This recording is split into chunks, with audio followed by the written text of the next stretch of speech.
Canto 32, Ninth Circle, Cocytus, Cain, traitors to kindred, brothers, Commistione de Pazzi, Sassol, Mascheroni, Antenora, traitors to country or party, Bocca del Duca, Buoso Donati, Ugolino, and the Archbishop Ruggieri.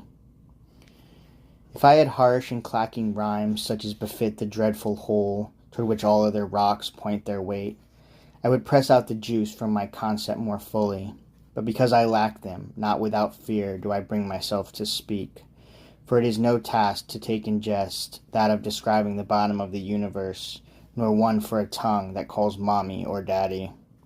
But let those ladies aid my verse who helped Amphion enclose Thebes, so that the word may not be different from the fact.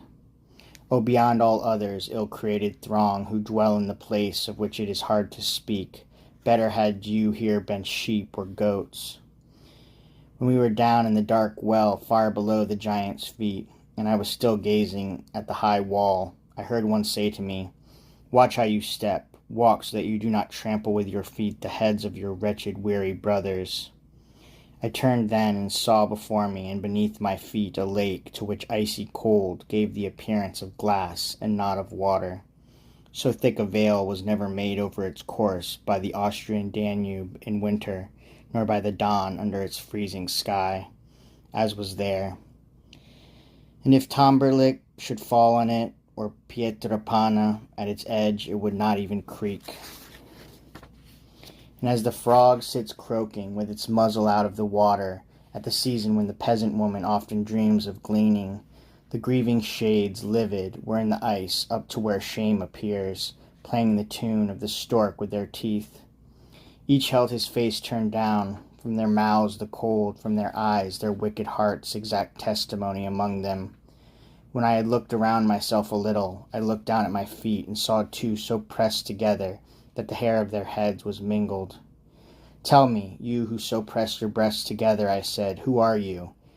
And they bent back their necks, and when they had turned their sight up to me, their eyes, which had previously been wet within, dripped tears over their features, and the cold pressed the tears into the eyes and locked them up. Board with board clamped, never bound so tight, and they, like two goats, butted together, such anger overcame them. And one who had lost both ears to the freezing, still with his face turned down, said, "Why do you mirror yourself in us? If you want to know who those two are, the valley where the Bicencio descends belonged to their father Albert and to them. From one body they were born, and you can search through all Cana and not find a soul worthier to be fixed in gelatin. Not him whose breast and shadow were pierced by one blow from the hand of Arthur, not Focaccia, not this one who so encumbers me, with his head that I cannot see any further, and his name was Sassol Mascheroni.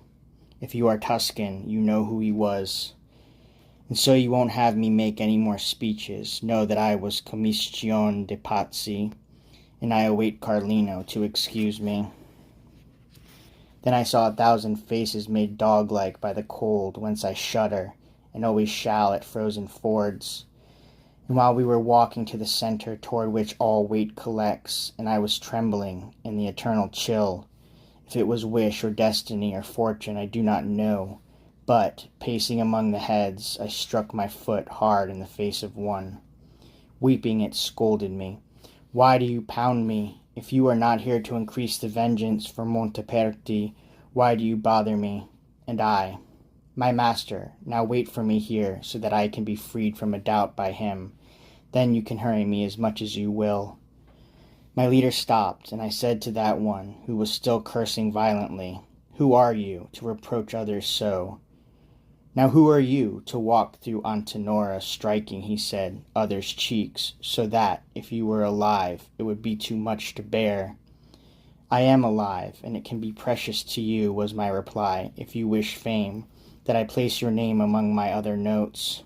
And he to me, "The opposite is what I'm greedy for. Get up from here, and stop pestering me, for you flatter badly here in this swamp."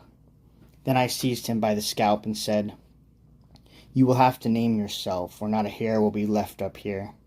Then he to me, Though you scout me, I will not tell you who I am nor show you, though you fall on my head 1,000 times. I had already wrapped his hair around my hand and had torn out more than one tuft of it, he barking with his eyes kept down, when another shouted, "What's wrong with you, Boca? Isn't it enough to play tunes with your jaws that you have to bark, too? What devil is tickling you?"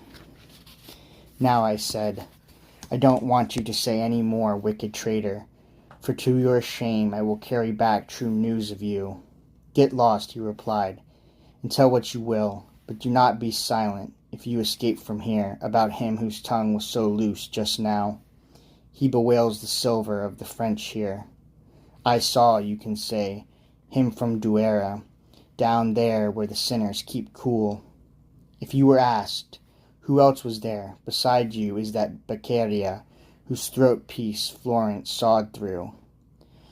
Gianni del Soldaniere, I believe, is over there with Ganelon and Tebaldello, who opened Faenza when it slept." We had already left him when I saw two frozen in one hole, so that one head was a hat to the other. And as bread is eaten by the starving, so the one above put his teeth to the other, there where the brain joins the nape. Not otherwise did Tydeus gnaw Menalippus' temples in his rage, than this one did the skull and the other things.